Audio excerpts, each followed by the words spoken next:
Hello, welcome to a new series, a new show.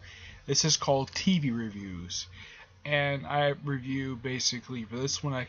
It could be either a show I'm currently watching, like what I've watched for up to date. It can also be episodes that I've already watched, which I'm planning on doing really soon with this, and of course, um, and they might involve some spoilery stuff.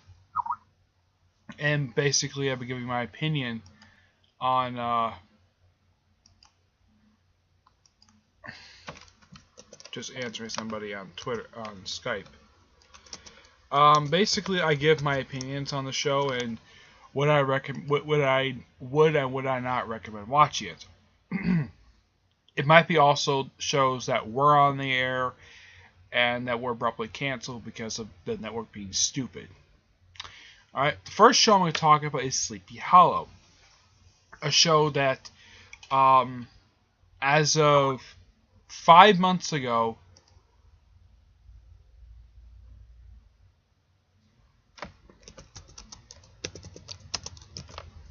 as of 5 months ago, they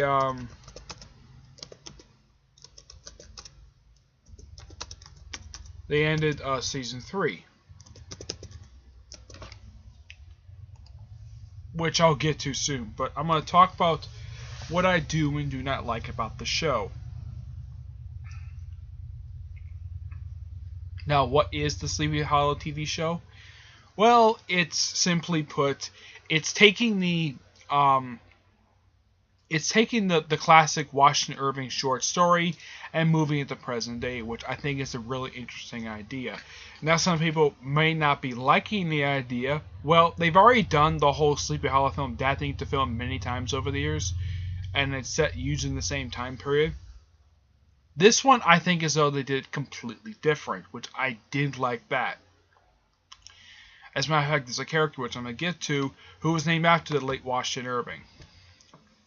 Now, they do some interesting stuff for the show, like, in case you ask, yes, the Headless Horseman's in the show. He's in it for the first 2 seasons. He's not in it that much in season 3. And he gets a bunch of character development in seasons 1 and 2. It's like they didn't bother doing anything with the guy.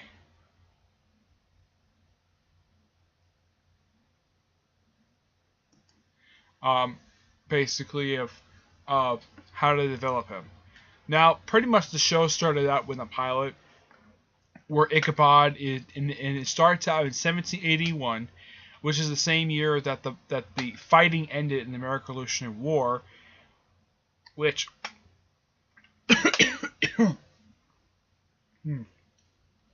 excuse me, I'm not sure what happened. I may have swallowed a bug or something. That's better. Where was I? Oh yes, where in the pilot he battles the Horseman, who apparently is dressed like a hesh. He's dressed like a red coat, and he wears this mask. Now, who he really is, Ichabod does not find out who it is until about halfway through season 1, which is a bit of a surprise, even for people who are watching it. And he beheads him. Of course, he's the Headless Horseman. Of course, they had sort of the blood things mix. They had this reoccurring storyline with that. They have that until like toward the end of season 1, where that Ichabod and the Headless Horseman are actually connected. Oh yeah, and also unlike in the original story, where that the Headless Horseman became headless because he guy's head blown up by a cannonball, and this one Ichabod chopped his head off in a battle. Yep. And apparently he was a mysterious horseman that's been rolling around the countryside, basically killing people at random. They do give an explanation of what exactly he's supposed to be a little bit later on. And then pretty much after Ichabod falls down, apparently dies, he apparently gets buried alive, and apparently there's a spell casted by his wife Katrina. Yes, he does have a wife named Katrina in this version, which I'm glad they kept that there. And what happens with her I'll reveal a little bit. And he wakes up in present day, and the first thing he sees after he crawls out of his grave he's been in for let's see, the show started 3 years ago, and um, let's see here. I want to check something here. How long has it actually been? They claim it's 250 years since 1781, but in actuality, it is 232 years. That's how much time it passes by between 1781 and present day. Now, they keep claiming it's 250 years, even though anyone taking a calculator can easily figure out that that is a piece of bullcrap. And people are kind of skeptical about the fact that he's from 1781. That he's kind of like now they kind of ripped this off from Captain America, which I don't mind they're doing that for him because he's a character who's always been stuck in the Revolutionary War era. So I didn't have a problem with that at all. And they changed his profession from I think he was a headmaster to a teacher, professor at Oxford College, and the fact he was a turncoat. They revealed this a little later on. And then he's in present day, and he's in present day for at least 2 days, and then the Headless Horseman starts killing people. So he is let out of prison by a character because apparently over 200 years passed by, he did not know about the 13th Amendment. As a matter of fact, he didn't know about the Constitution. Basically, he did not know that blacks were liberated in 1865. He had no idea. And it's also revealed in the pilot that he was actually an abolitionist, which, okay, that's actually really ingenious of the writers to do, right? The fact he was an abolitionist. He actually was fighting to get slavery banned. Okay, cool. And they also mentioned the fact that he knew George Washington. Which, okay, that's interesting. And apparently he was tasked by Washington to hunt down monsters. That's simply what he was doing. Okay, cool. Yeah, that's one thing I do love about the show is the fact that you have Ichabod Crane working with famous historical figures and basically revealing that they actually work with him to hunt down monsters, or at least battle demons, stuff like that. The Horseman came a little bit later. But that was a really neat concept. As someone who is a fan of American history and does not want to see it changed, I actually appreciate that. I really do. I like the taking real life people and real life people who've been dead for years and putting them in a fictional setting and having them fight monsters. That is a really neat concept. I don't know if that's been done before. I have no idea. If it has, please put it in the comments below. Okay? Now, over the course of Season 1, the main villain of Season 1 and of course halfway through and the first half of Season 2 is a demon called Moloch. Now, he's a reoccurring villain. He doesn't appear all the time because he's not human. He's a demon. And the fact that he is kind of like a CGI-ish type of thing, which I don't have a problem with. He looks intimidating. He's a white-skinned demon. And he's also responsible for destroying the Mills family, which he teams up with. Basically, he teams up with a woman who was actually initially set to leave Sleepy Hollow to go to the FBI, which they reference that throughout Seasons 1 and 2, and eventually in Season 3 she becomes an FBI agent. So they pretty much spend a majority of Season 1 just battling demons. They do that throughout almost the whole show, battling new creatures that pop up in Sleepy Hollow. Okay, fine. And they still occasionally battle the Headless Horseman, which they do fight in the pilot episode, if I'm now and again. But even though he does make an appearance, they don't use him that much, which I'm kind of glad they don't. I really like what they do with the show when it comes to that. The fact that he is there, and about halfway through Season 1, they revealed the Headless Horseman is actually an old friend of Ichabod's, which is something they do occasionally when they reveal a monster is actually a friend of his. They do this occasionally, but not that often. They even did it in the most recent season where somebody he knew became a monster. Yeah, I don't mind that concept. That's actually a really neat concept. They don't use it that much. They do use it like a few times per season, but it's not like every episode where the monster is somebody he actually knows. Which I do appreciate that. And heck, there was even I think it was like a couple monsters he never really heard of before. Like there's a version of the Sandman appears in here. No, not the Spider-Man villain or the character from DC Comics. I'm talking about the person who actually puts you to sleep at night.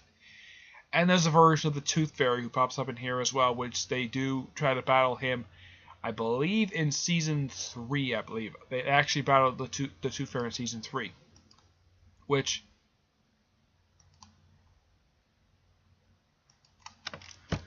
I'm pretty happy that they actually battled him in season 3. It can be very swords demons. Basically, demons from actual mythology. They do fight throughout the course of the show.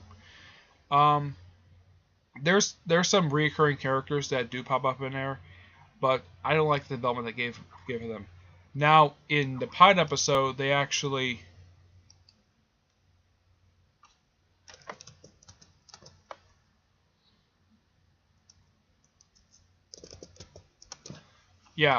they have in the pilot episode where the Abby's mentor, Sheriff August Corbin, who they do reference frequently in the show as being this awesome guy, and the fact that almost everybody in the show, even if it's a one-shot character, they apparently knew him.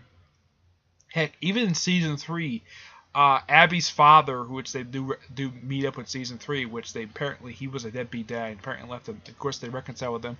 He apparently knew August Corbin, which, okay, that's a really neat concept. And here's the neat thing. August Corbin is played by the guy who voiced Lex Luthor for years, the awesome Clancy Brown, which I'm thinking, that is a really neat concept. Bringing a guy who some people who may be familiar, like, okay, if you watch the episode, listen to his voice, like, is that Lex Luthor? It's Clancy Brown. And he does show up now and again as a ghost, which I do appreciate the show doing. And the fact they make him sort of a recurring character, despite the fact the character is dead. And I get why they said to have him die in the pilot. The reason why is Clancy Brown is a busy guy, so he can't exactly appear in every episode, which I do appreciate that. And as for who kills him, it's quite bizarre. So Ichabod's friend, who was the Headless Horseman, kills Sheriff Corbin, the pilot, who apparently was also a heavily decorated officer in the sheriff department. Okay, that's actually quite interesting. Now, if you look at the show, the aerial views, that they actually make the town look bigger than it actually is. It's actually a small village in upstate New York. I've been there once years ago, and yeah, I do appreciate things. Now, the town's real name is called Tarrytown, but it's also called Sleepy Hollow because it's a reference to the actual story. Initially, they brought in a character named Frank Irvin, who was a reference to the writer, by the way. There's no mention if he's actually related to the writer at all. Just a cute little Easter egg nod. Initially, this guy is very skeptical of the supernatural until he encounters the Headless Horseman, which is kind of what they did in season 3, where they have one particular character encounter the supernatural. And he's a great ally throughout the rest of the time he's seen in the show. I don't like the fact he's dropped from the show after season 2. Well, I'll get to what happened after the first couple seasons. There's this character played by the awesome John Noble, who recently did in the Arkham Knight game. He did the Scarecrow, played the voice of the Scarecrow, which I think was a great choice for them to choose. He played a character named Henry Parrish. Apparently, he was a Sin Eater, and then it was really revealed throughout the course of the season that, well, Katrina was a witch, and Ichabod had a son named Jeremy. Apparently, he died at some point. And, oh yeah, and they do count as his son's protector, which they do get rid of, by the way. And there's slow hinting that maybe Henry Parrish has something more to him. And it's later revealed that Henry Parrish really is Jeremy Crane. And not only Jeremy Crane, but also the Horseman of War. And as for the Headless Horseman, he's the Horseman of Death. They actually revealed that in the pilot, where he's actually the Horseman of Death. Well, of a different apocalypse, anyways. It's not the biblical apocalypse. It's Malek's apocalypse, which they do reference him in season 3. At the end of the season, Ichabod gets trapped in the box, pretty much a similar box to what Jeremy was trapped in for over 200 years. Apparently, he got trapped in the 1780s and he woke up in the 70s. I am not kidding about that. And apparently he aged enough to look like John Noble, which is a bit bizarre to say the least. Yeah, oh yeah, and apparently after Katrina was sent to Purgatory, yeah, it's a place they go to in season 1, and they do reference it a lot in season 2, where that Katrina was held there for years, and then she was brought out at the end of season 2, and Abby was trapped there at the end of season 1. And of course, it was later revealed the whole thing of Jeremy being Henry Parrish, and he was the Horseman of War. It got trapped in the box, and this is by far the only one of the 3 seasons so far to end with a cliffhanger in a way. It's a really spooky cliffhanger, and it kept people on their seats, but kept people holding their breath. And the next thing was like, what's going to happen next? Now we kind of knew Ichabod was going to get out of the box because he's the one of the main characters in the show. They're not going to kill him off. Eventually, they do get Abby out of Purgatory, which I do praise them for doing that. And they spend the first half of the season pretty much still deal with Moloch and all the other stuff in the previous season. And then halfway through season 2, something really interesting happens. Apparently, Moloch didn't care anything about the Horsemen at all. He just felt like having them. So, Jeremy kills him, and apparently he saw him as sort of a father figure in the way, but apparently he rejected him, and so Jeremy killed Moloch, which is interesting. And Jeremy takes over as the main villain of the rest of the for the second half of season 2. He takes over as the main villain. Neat concept, killing off the original villain and replace a different one. Now, of course, they do count to more witches, more demons. Oh yeah, and there's this character named Andy Brooks, who only appears in season 1. And then for some reason the guy disappears and becomes sort of a human demon. Yeah, after that he just completely disappears. Oh yeah, he also gets killed off in episode 2 and comes back as this undead necromancer, which is a bit bizarre. After he gets turned into an actual thing, this is when he was working for Moloch. He disappears and is never mentioned in the show ever again after what happened to him. I would not be surprised if he shows up in season 4 and finds out about Abby's death after what happened to Abby at the end of season, which I'll talk about soon. Of course, more demons. Ben Franklin shows up in the flashbacks, which I do appreciate it. Now, they have flashbacks once every episode. Well, at least once every episode, kind of explore Ichabod's past, because you don't exactly see it that much in the pilot. Well, it starts off in 1781, so they kind of have stuff leading to, like, the earliest one they had was when he was in college. That was the earliest one they had. Normally, they have him basically kind of, like, throughout the 3 seasons, they kind of explore his life, which I do appreciate that. And they've done occasional stuff with Abby as well. In season 2, they introduced Joe Corbin, who is August Corbin's son, who starts out as a recurring character in season 2 and becomes a regular in season 3. Now, Frank Irvin, who actually was possessed basically toward later on, apparently Frank died and became possessed.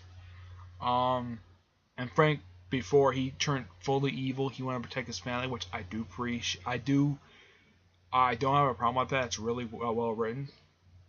I like the fact it gets some development, not very much, but it's some development. Abby apparently had a former ex-fiance shows up in halfway through season 1. They don't do much with him, and then he gets killed off toward the end of season 2. Him and his partner. Yeah. Then after Jeremy and Katrina's death, they actually died at the end of season 3. Of course, they do some time traveling where Abby goes back to 1781 just prior to Ichabod fighting the Horsemen. She encounters Ben Franklin and basically talks about all of his achievements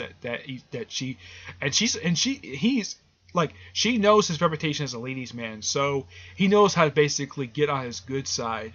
So I do appreciate the writers doing that.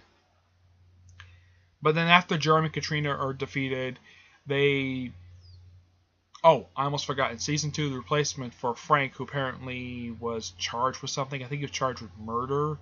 So they kind of removed him from his position, and they installed a new chief. Frank was kind of filling in for the real chief, Chief Rojas, who I didn't like very much. I'll get to her in a minute. But I appreciate his character. I like all the development he got. Now, the one character from season 2, I did not like this character, especially since half the time they just did nothing with this character. She was just there as a stumbling block. Chief Rojas. It's a woman. Don't have a problem with the female police chief. That's not the problem. My problem is the writers of the show doing nothing with this character, making her a skeptical of the supernatural, and that, oh, she's surprised that Ichabod's got a wife. Okay. And then after season 2, she is dropped from the show. I'm not kidding. She's never mentioned again. Now, apparently, after season 2, they replaced the original showrunner who had been with the show since the pilot. Yeah, they replaced him with something completely different. Now, in the previous season, they just recently wrapped up. Now, as for a majority of the recurring characters they had from the first 2 seasons, pretty much all of them were dropped. Yeah, a majority of the characters for the first 2 seasons were dropped. The only ones they kept were Ichabod, the Mill Sisters, and Joe Corbett. That's it. Frank was written off basically as had him leave the country. And as for the rest of the characters who were there, well, with the exception of the flashback ones, the present day characters, they were all completely written out of the series. I was kind of sad to see John Noble's character die because I really did enjoy him. He was quite interesting as a villain. I have heard he is coming back for season 4. I'm like, why? They killed him off anyway, so I guess they brought him because John Noble's an awesome guy. But not bring back Katrina. They did kind of make Katrina a regular character in season 2, and one thing I should say definitely about the first season is that they gave the Headless Horseman a lot of character development. He's the only one of the other recurring characters in the show aside from the late Sheriff Corbin. They actually gave character development for him. And then with new showrunner, it's like, okay, we have the Headless Horseman. Let's have him put into a box 5 minutes into the season premiere of season 3. And then he's referenced a couple times after that. And then to show up again to the season finale where he kills out the main villain of the season. The main villain of season 3 is a woman named Pandora. Which, okay, fine. Nothing wrong with that. I don't mind the fact that we get new villains. My kind of problem with season 3 is not only they drop other characters from the previous season for some reason. They don't give an explanation of why. And apparently 18 months passed by since the end of season 2. And Abby has since gone to the FBI Academy and graduated. I'm like, okay, that's quick. 18 months. I don't know how long the FBI training course is, but 18 months? Okay, fine. They, oh yeah, and apparently her first boss that she has gets killed off in the premiere and to get replaced with a former boyfriend of hers, Danny Rivers, which I do like this character, and I love all the development they gave this character. There was no hinting he had a supernatural background. The female agent who shows up partway through season 3, I didn't like the character at first, but I did not know she was an FBI agent. That was kind of a surprise. And she did not know initially about the supernatural. Like, she didn't get caught up with the whole supernatural they've been dealing with since the pilot. She didn't get caught up with it until after Abby disappeared, like halfway through season 3. She was caught in the catacombs.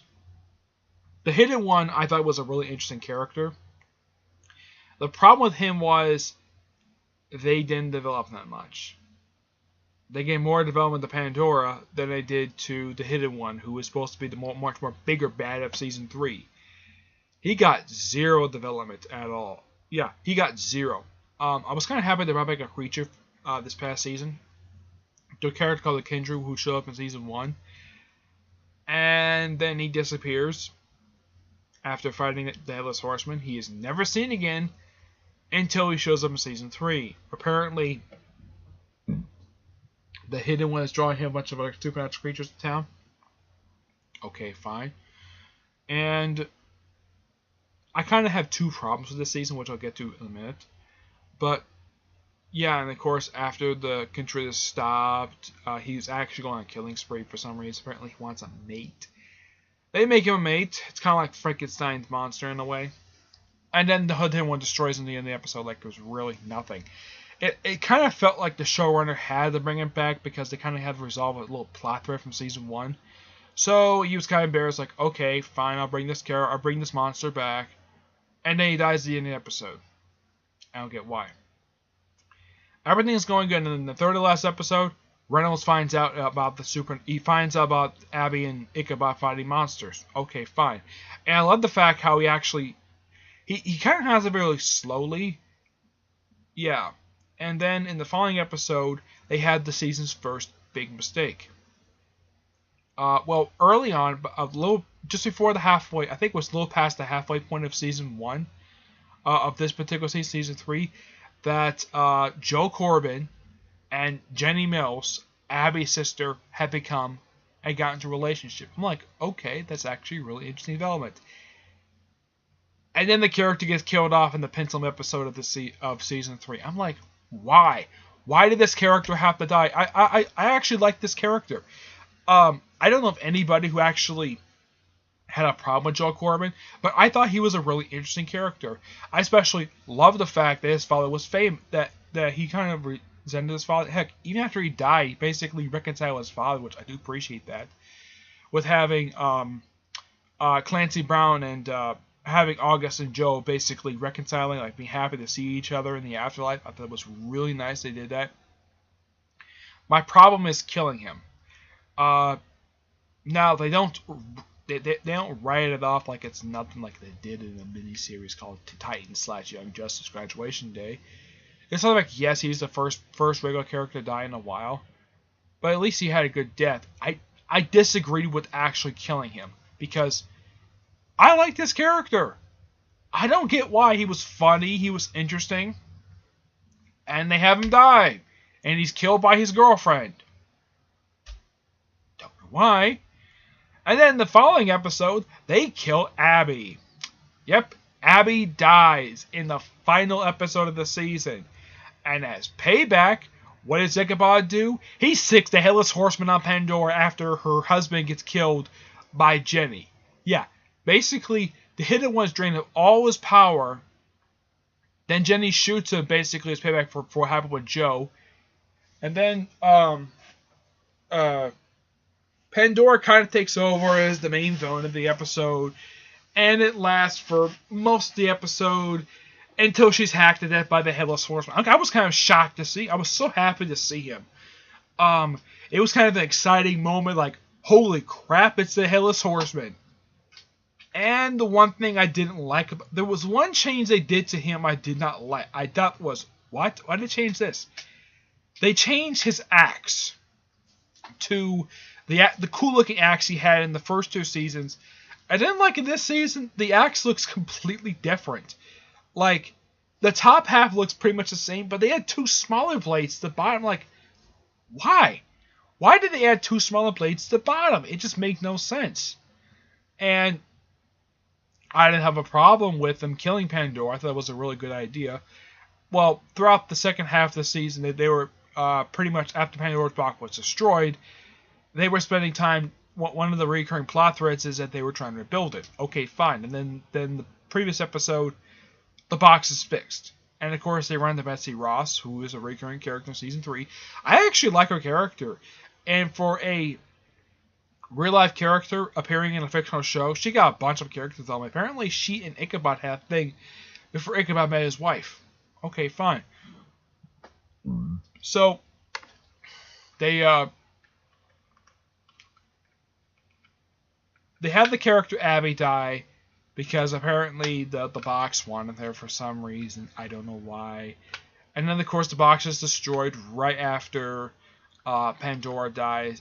And basically, they blow up the place where they actually originally used to, which back in season 1 they were using to basically imprison the Headless Horseman. Which, there was this necklace they got in season 2, which was given to, which the Headless Horseman give to Katrina, so you can see the actual horseman's actual head, which I thought was a really neat effect. That even though that she was seeing the Headless Horseman's actual head, and I did also like the fact that now Ichabod, for some reason, stopped wearing the necklace after the premiere, and it was never mentioned again. It's kind of like, okay, let's get rid of all the cool stuff from seasons 1 and 2 and just have it just be nothing. Of course, he stops living in Sheriff Corbin's cabin. He apparently has moved in with Abby. And, yeah. And, of course, the season ends with him being taken off the DC. And, of course, him meeting up with Ezra Mills, I thought that was a really neat idea. And the fact he's part of the organization that Washington set up, which, okay, really neat idea. I really appreciate that. One of the biggest problems with season 3, aside from killing off 2 regular characters, is there's one regular character they could have done more with, but she only appeared in 5 episodes, and that was Zoe Corinth. Yeah, she was a potential love interest for Ichabod, and she very rarely appeared in this show. I mean, she's supposed to be a recurring character. She's supposed to appear in a bunch of episodes, but not appear in every single. Only appear in 5? Really? Oh yeah, and when she finds up a supernatural, she leaves town and she's never brought up again. I hope they give Ichabod. Oh, and something really quite dumb they did, which was never hinted at in the previous 2 seasons. I mean, there was kind of like maybe a mild attraction between the 2 main leads. I guess it was kind of stereotypical. The writer of the episode tried to kind of write this. Something was never referenced before. But apparently, Ichabod was in love with Abby. I'm kind of like, has he been in love with this woman for 3 years? Never brought up. This comes completely out of nowhere. And as far as I know, well, they do bury her, and Joe apparently got cremated off screen. Fine. And Jenny took Joe's remains up to Sheriff Corbin's cabin, basically sparing the lake. Fine. Don't have a problem with that. Abby gets a proper grave, and apparently the grave says she died at the age of 30. Okay, fine. Now, one thing also I didn't like. Okay, now apparently with this upcoming season that's coming up, now the show was really good. I just don't like what they do. I like the treatment they do for the recurring characters, but don't give any development to them. It's like, oh, let's just have a show for like 1 or 2 episodes, not do anything with them, or just forget about them half the time. One thing I don't like about the upcoming season is that apparently dropping the other 2 characters that were introduced just this season, and they're just dropped. Don't know why. Abby gets killed off. Maybe the actors want to move on. Fine. So, okay, a character who, like Ichabod, gets a bunch of character development, and she dies at the end of season 3. 1 season after they had just killed off 2 other regulars. I'm like, why? It's a bit bizarre. I'm glad the fact Jenny's still appearing in the show. But one of the show's biggest problems, I'm sure some people may have brought this up, but apparently one of the show's biggest problems, if it's not Ichabod Crane or Abigail Mills, nobody else gets any major character development at all. They did give some to Joe Corbin and Jenny Mills. They gave them some development, not much, but they gave them development. Everybody else, they got the shaft. Either they got killed off or they got 0 character development. I'm hoping that they actually do a better job with the characters in season 4. Yes, I know that we have this new showrunner, and I kind of feel as though he's embarrassed by some of the show's good stuff, and he want to bring some of the crap. Now, has there been any really bad episodes of the series? No. There has never been any bad episodes of Sleepy Hollow. Not that I can think of, no. The stories of the episodes are really good. Just that they have some bad ideas that they try to explore. And that's really much it. I should also mention that one of the creators of the show is Lane Wiseman. He is also the guy who works in the Underworld films. Having him as one of the creators of the show, that's really interesting. That could explain why the show looks so good. And the show is getting better and better, which I do appreciate that. But I don't appreciate characters being cut for really no explained reason. Okay?